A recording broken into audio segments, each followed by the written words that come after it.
Здравствените власти во трка со времето да се извакцинираат што е можно повеќе граѓани летово, за да бидеме мирни на есен кога постои опасност од нов бран на зараза. Делта сојот демне над Европа и светот, а земјите покрај воведување рестрикции собираат вакцини за тоа што лекарите се едногласни. Тоа е најмоќното оружје против новата болест.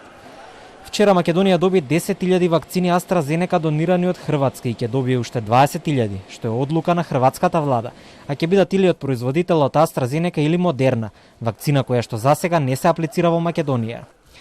Во однос на опасноста од внесна индиската мутација во земјава и можноста за воведување некакви рестрикции за заштита од тоа, одговори министерот за здравство Венко Филипче. Дали ќе воведуваме некаква форма на рестрикција или не, ќе разговараме на состанокот на Комисијата за заразни болести кој што е закажан во понеделник. Во вторник следната недела ќе заврши вакцинацијата на сите пријавени граѓани во сите градови, освен во Скопје, Тетово и Битола, а во овие три града ќе се вакцинираат сите пријавени, ќе добијат термин во петок следната недела.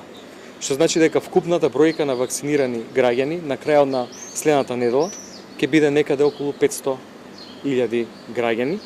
Министерот денес беше домаќин на хрватскиот министер за надворешни работи Гордан Грлич Радман, кој јасно кажа дека и неговата земја стравува од делта сојот, особено што туризмот таму е гранка на која што е ставен фокусот особено во летните месеци.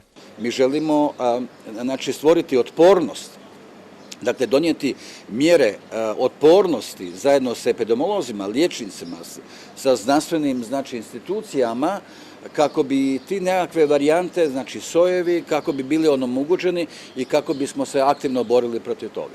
Во Македонија досега се целосно вакцинирани повеќе од 220.000 граѓани, а најдостапна вакцина е кинеската Синовак. Во меѓувреме Европската агенција за лекови се произнесе во однос на ефикасноста на вакцините, тврдејќи дека сите вакцини регистрирани во Европската унија се сосема ефикасни и против опасните нови мутации.